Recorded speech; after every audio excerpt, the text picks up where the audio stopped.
এই দুনিয়াটা হচ্ছে বাইরা ক্ষণস্থায়ী দুনিয়া। এই দুনিয়ায় টাকা পয়সা বাড়ি গাড়ি ব্যাংক ব্যালেন্স কিছু কাজে আসবে না। কিন্তু কিছু মানুষ মনে করে তার কাছে টাকা আছে, তার কাছে পয়সা আছে, তাকে টাকা পয়সা জীবিত করে রাখবে। ও বান্দা বান্দারে, না না না, টাকা পয়সা থাকলে কি হবে?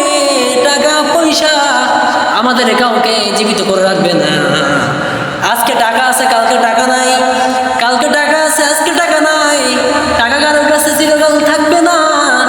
আমার ভাইরা, রব্বুল আমিন বলেন, ইয়াহসাবু আন্না মালাহু আখলাদা।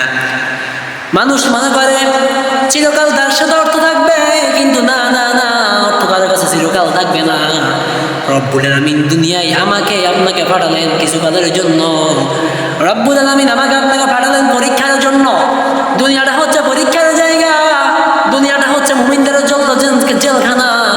এই জন্য আমার ভাইয়েরা, আমার বন্ধুরা, টাকা পয়সার লোভ বাদ দিয়ে দেন, আল্লাহকে ধরেন, আল্লাহকে ধরেন, আল্লাহকে ধরেন। আল্লাহ ছাড়া কোনো প্রভু নাই, আল্লাহ ছাড়া কোনো মালিক নাই, আল্লাহ ছাড়া কোনো খালিক নাই। এই জন্য প্রিয় মুসল্লিয়ানি কেরাম, আপনারা যখন যে অবস্থায় থাকেন না কেন, সব সময় প্রশংসা চলবে একজনের।